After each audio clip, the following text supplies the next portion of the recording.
त्यांनी स्वतः हळू राहावं. पण याच्या आधी गेली 3-4 वर्षात सर्व पक्षीय बैठका या झाल्या, पण त्याच्या एकाही बैठकीला प्रधानमंत्री नसते. कधी राजनाथ सिंग होते, कधी आणखीन कोणी होते. पण एकंदर अर्थव्यवस्थेवर किती गंभीर परिणाम होईल हे जे मुख्यमंत्री प्रधानमंत्री सांगायचा प्रयत्न करतायत याची तितक्याच गांभीर्यानं सगळ्यांनी नोंद घ्यावी आणि त्यासाठी त्यांची उपस्थिती ही अत्यंत महत्त्वाची आहे. आज मी सकाळपासून या संधी मिळेल त्यावेळेला टेलिव्हिजनवर बघतोय कुणी मोटरसायकलवर जातोय, भयंकर आहे.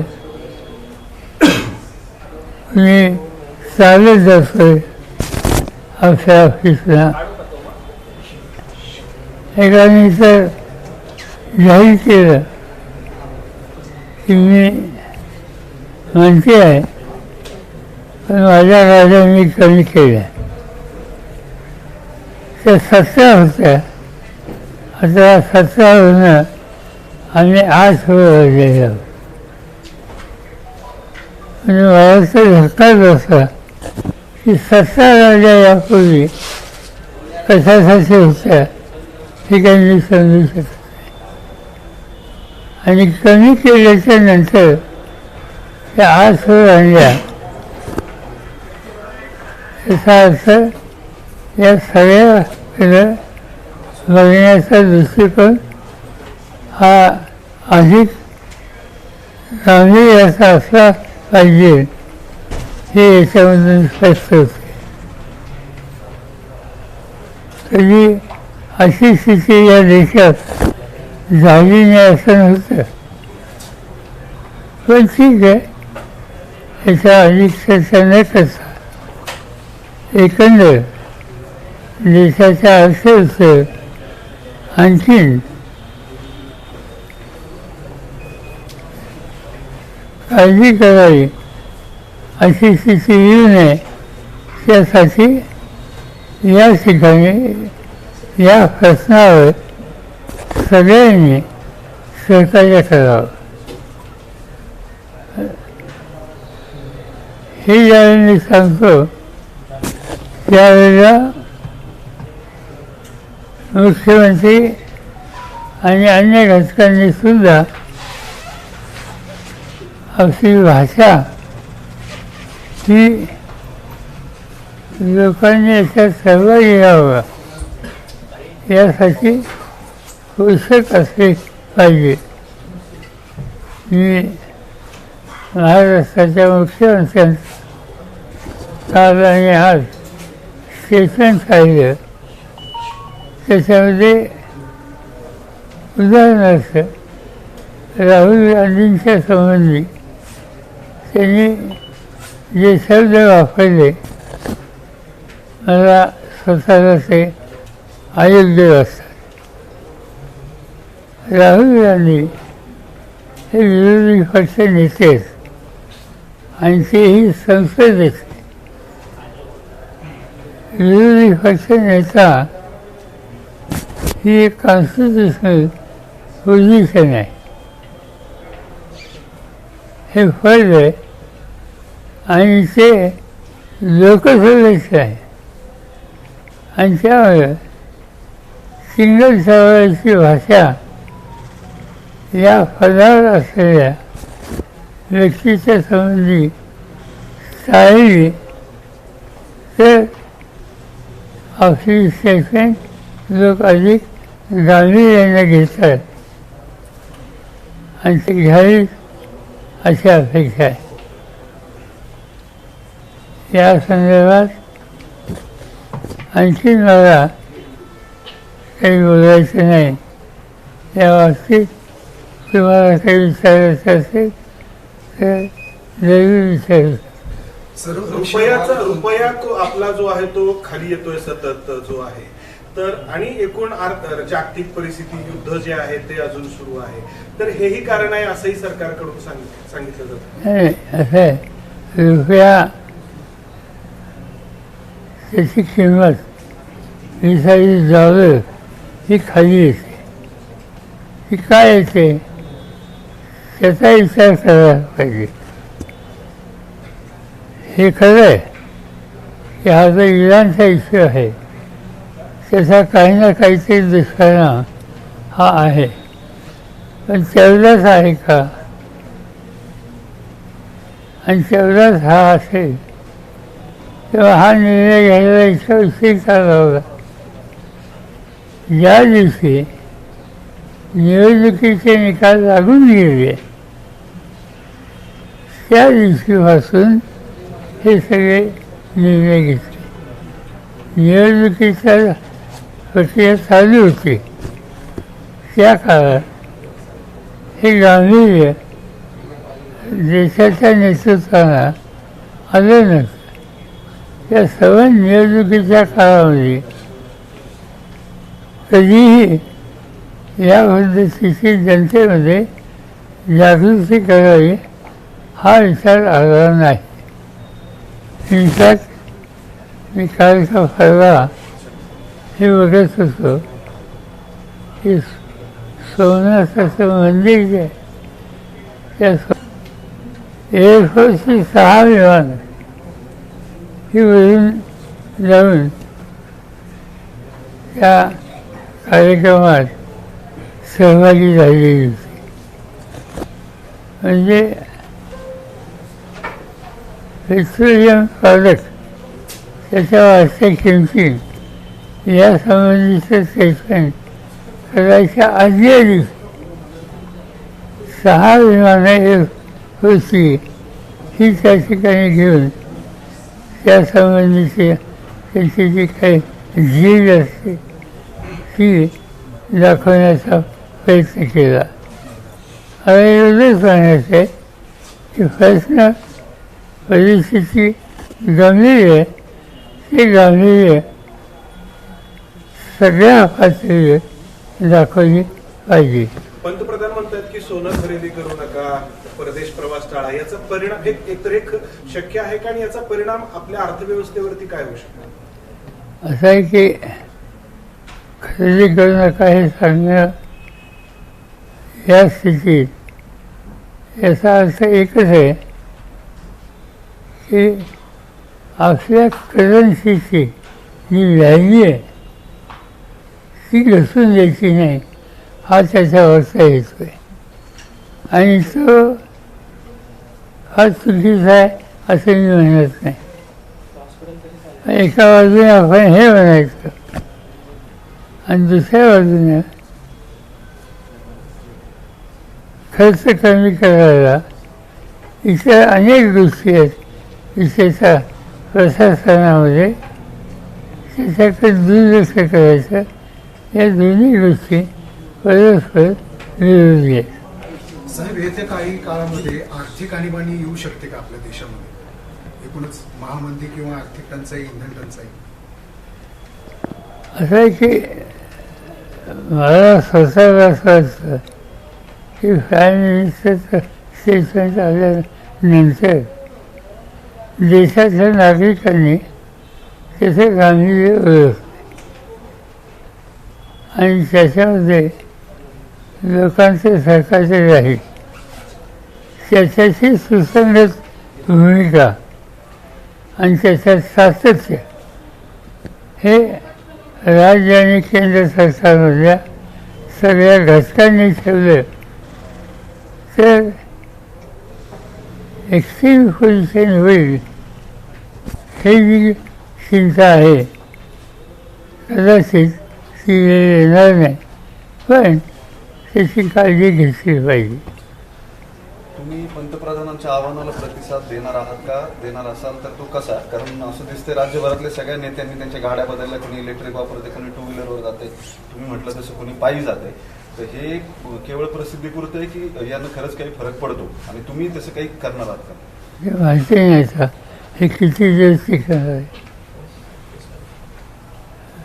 आणि ते सिंबॉलिक 1 दिवसासाठी 2 दिवसासाठी असेल तर काही फरक पडणार नाही पण खरंच पाहणार म्हणजे आता आज मी पाहिलं देवेंद्र फडणवीस अंतराळामध्ये मोटरसायकलवरून आले तर उद्यापासून अंतराळामध्ये ते मोटरसायकलवरूनच आले तर एक अधिक जबाबदारीने घेतली असा प्रश्न राहिला माझ्या पुढचा मला जे काही जगा इंग्रजीमध्ये सेल्फ परसेप्शन म्हणतात त्याचा अभ्यास आम्ही करत नाही इंटेलिजन्स डिपार्टमेंट करतं आणि ते लक्षात घेऊन त्यांनी मला जे काही संरक्षणाची माझी व्यवस्था केली त्याच्यामध्ये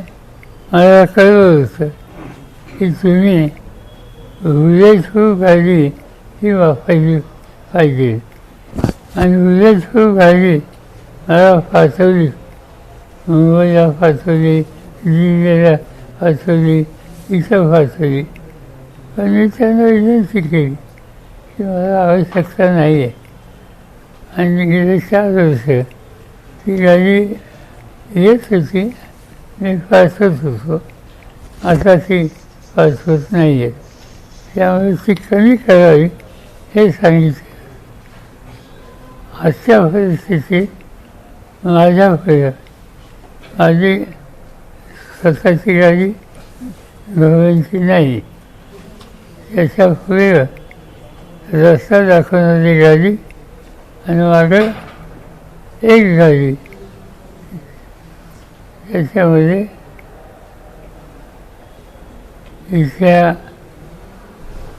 गृह विभागाचे लोक आणि माझा पर्सनल स्टाफ आहे त्यापैकी एक असे साधारणतः 2 ते 3 वाहनं ही माझ्या पुढे असतात यापूर्वी ती 4 होती म्हणजे ती जादा होती पण ही 4 मी करून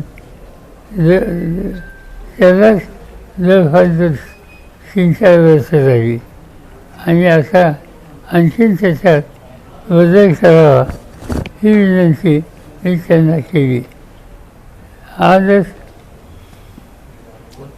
नाही नाही त्यांचं उत्तर आले होय मी वाचून दाखव त्यांना त्यांना द्या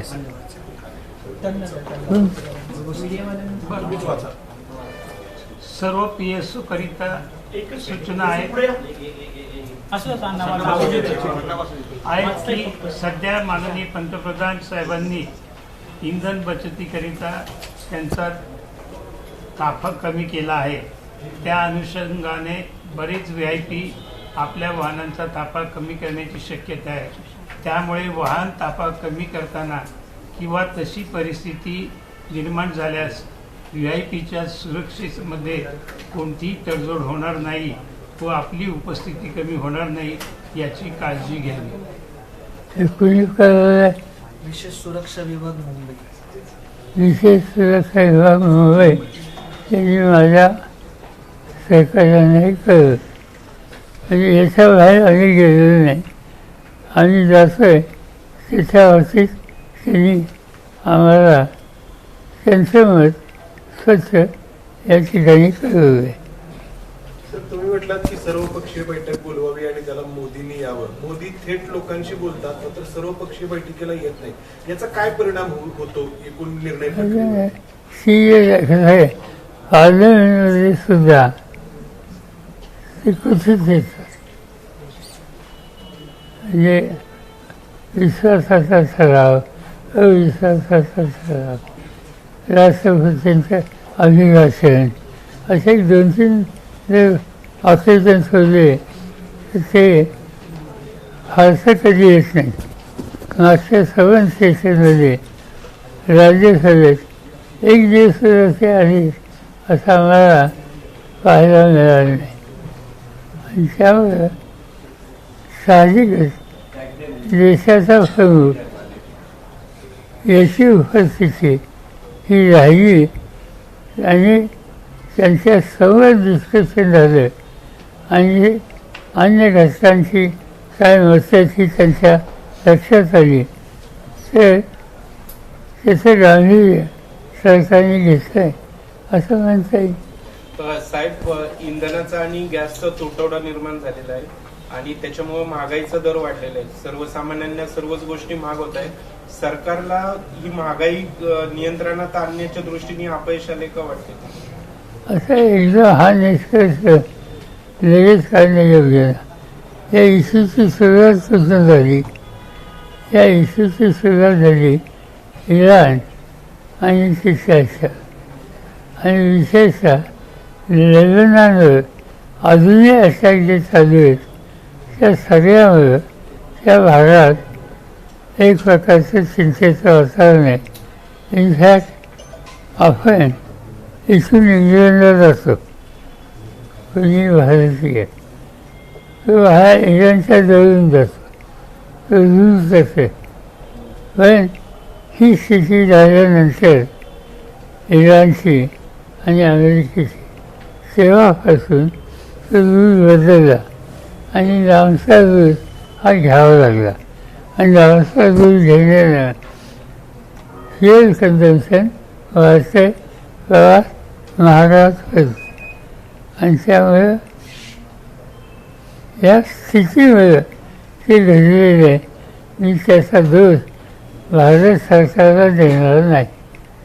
साहेब, देश पातळीवरती आणि एक मुद्दा जास्त चर्चेत आहे सध्या, तो नीट परीक्षा जी रद्द झाली त्याच्यामुळे साधारण 22 लाख मुलांचं नुकसान झाले. त्याच्याबद्दल सीबीआय इन्क्वायरी सुरू आहे. मात्र यापूर्वीच्या नीटच्या परीक्षेच्या बाबत जो सीबीआयनं तपास केलेला होता त्याचाही खुलासा नाही. आता ही परीक्षा कधी होईल तेही स्पष्ट नाही. विद्यार्थ्यांचे भविष्य आधांतरी आहे आणि त्याच्यावरती सगळीकडून आवाज उठवला जातो. हे खरं सांगायचं म्हणजे यापूर्वी एक दोनदा हे घडलं आणि ते घडले असताना आवश्यक ती काळजी घेतली नाही हे आता स्पष्ट झाले.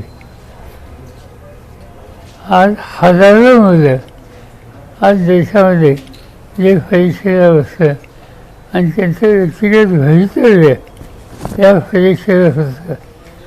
असं असताना पुन्हा जे काही चुकीच्या गोष्टी घडल्या त्या याही वेळेला घडल्या आणि असं दिसतंय की त्या एका राज्यापुरत्या सीमित नाही. आता आजच बातमी आली केरळमध्ये सुद्धा झालं, महाराष्ट्रात झालं, हरियाणामध्ये झालं, अन्य राज्यात झालं.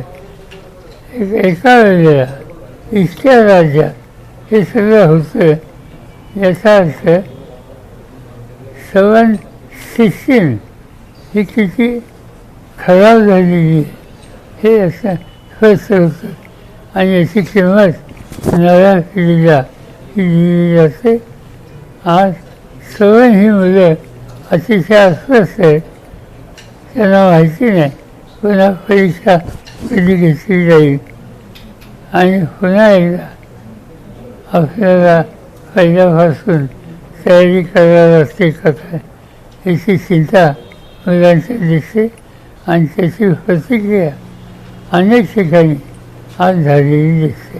बंगाल आणि तामिळनाडूचा निकाल लागल्यानंतर इंडिया आघाडीवर त्याचा कुठला परिणाम झाला असं वाटतंय तुम्हाला?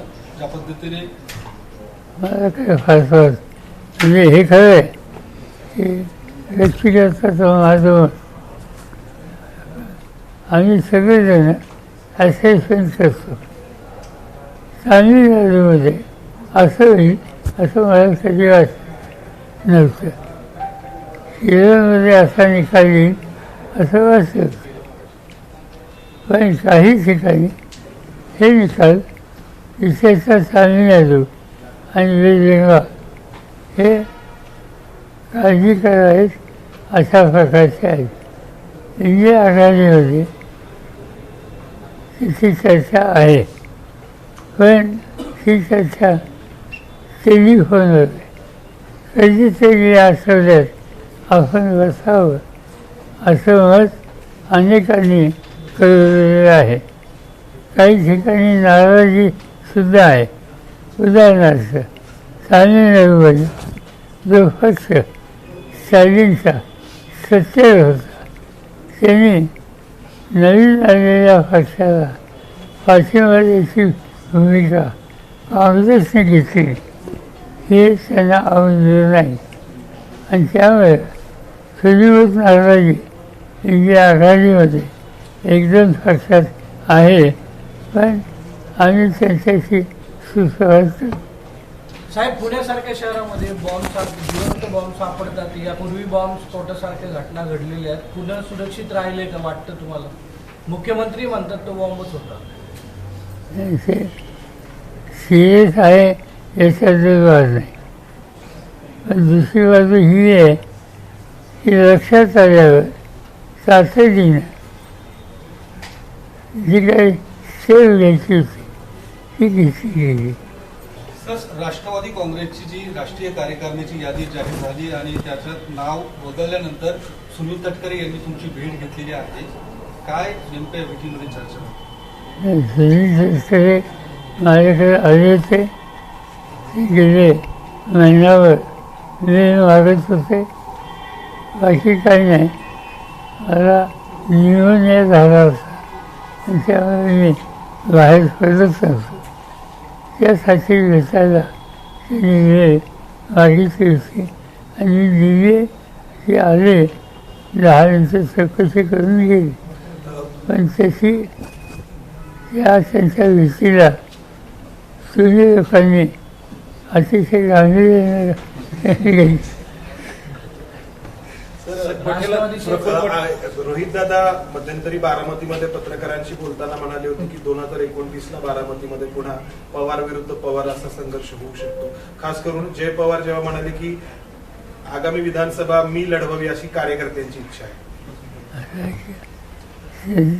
प्रत्येकाला आपलं मत आणि आपला निर्णय हा घ्यायचा अधिकार. तुम्ही काही या सगळ्या तुम्ही एकत्र सगळ्यांना बोलवलं होतं, काही सल्ला दिला?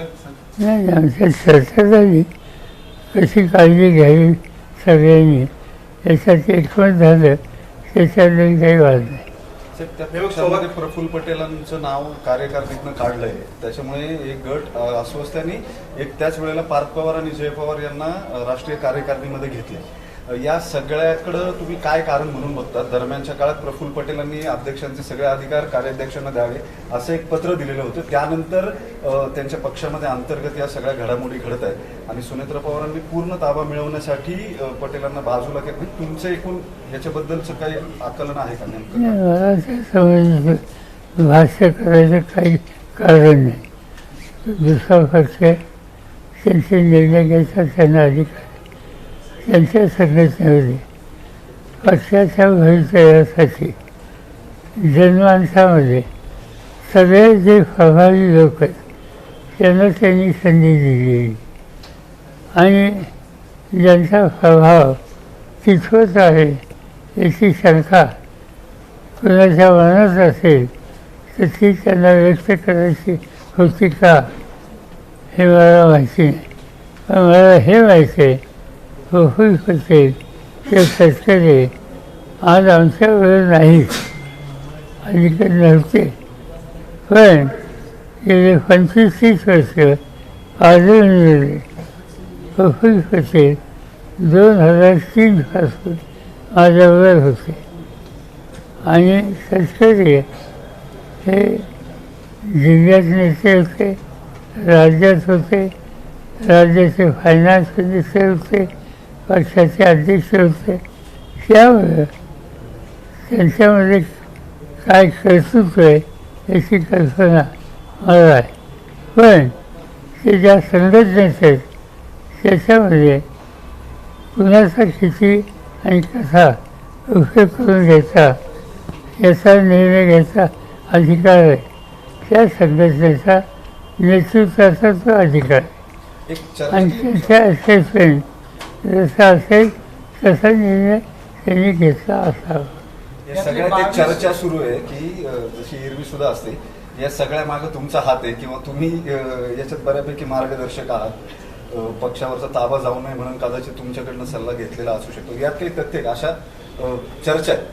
आम्ही चर्चा केलेली नाही, माझ्याशी कोणी केली नाही. 22 आमदार भाजपच्या संपर्कात आहे अशी चर्चा सुरू आहे राष्ट्रवादीची. मला वाटत नाही. मी वाचलं, मला वाटत नाही.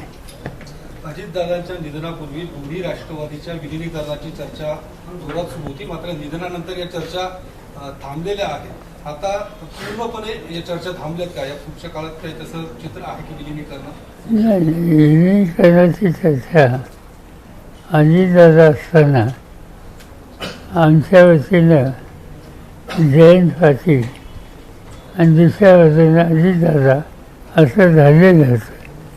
अजितदादांची इच्छा होती की आपण एकत्र यावं.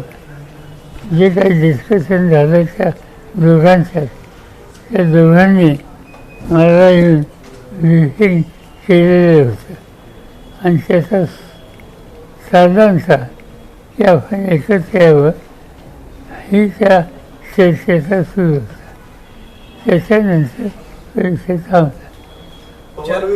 त्यांची लोक नाकारतायत. पण आता तुम्ही जसं म्हणता की या सगळ्या संदर्भात बैठका झालेल्या आहेत, मात्र आता ज्या त्या पक्षातले प्रमुख नेते अशा कुठल्या बैठका किंवा अशा कुठल्या चर्चा झाल्याच नव्हत्या.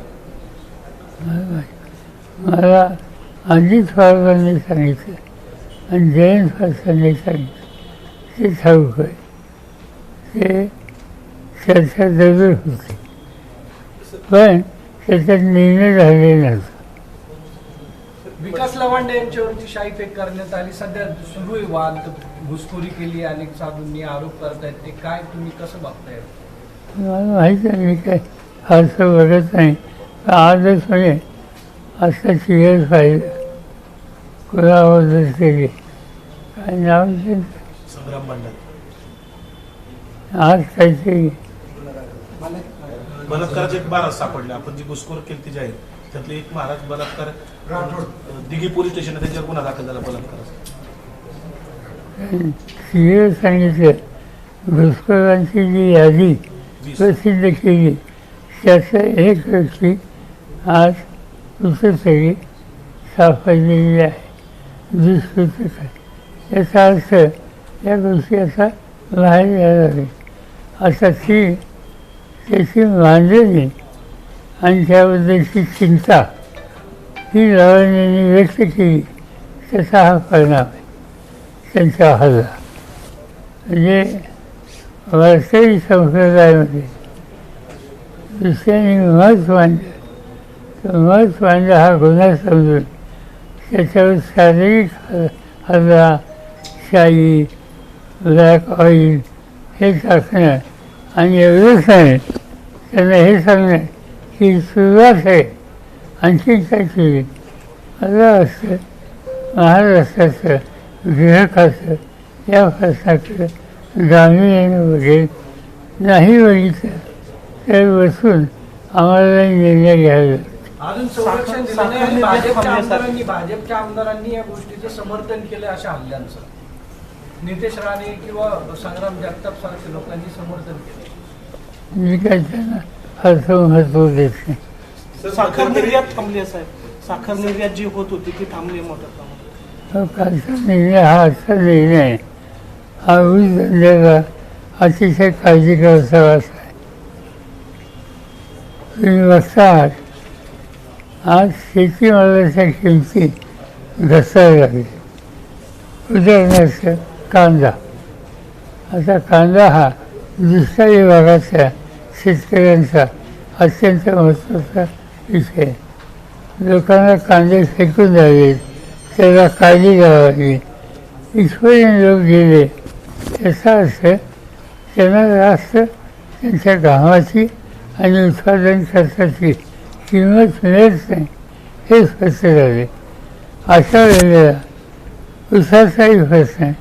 काल मला एका परवा राजू शेती भेटायला आली आणि त्याने ऊसाच्या किमती कशा घसरत आहेत आणि ऊसापासून साखर केल्यानंतर त्या ऊस उत्पादकाला त्याच्या ऊसाची जी किंमत आहे ती कशी मिळत नाही आणि मिळते ती कशी अपुरी मिळते यासाठी आणि कोकणातल्या काही प्रश्नाच्या त्यांनी मांडणी माझ्यासमोर केली आणि पुन्हा एकदा आपण पुढच्या अर्ध्या दिवसात बसावं असं सुचवलं आम्ही जरूर बसू पण त्याचं एक गोष्ट स्पष्ट होते की ऊसाची किंमत ही शेतकऱ्याला मिळत नाही साधारणतः कारखाने हे 100 दिवसापेक्षा दिवस चालले पाहिजेत खरं सांगायचं म्हणजे 5 ते 6 महिने चालले पाहिजेत तरच एकंदरीत त्याचं अर्थशास्त्र हे टिकून जातं पण असा 300 दिवस 100 दिवससुद्धा कारखाने चालत नाही आणि त्याची जी कारणं आहेत त्याच्यामध्ये ऊसाचं उत्पादन हे एक आहे आणि मुख्यतः ऊस उत्पादकांना वेळेवर त्याची किंमत मिळत नाही त्याचा परिणाम हा उद्या चालू होईल आणि म्हणून तो परिणाम टाळायचा असेल तर उत्पादकाला चांगली किंमत देणं वेळेत देणं याची आवश्यकता होती याच्याऐवजी साखर निर्यात थांबवणं याचा अर्थ आणखी किमतीच्या बद्दलचे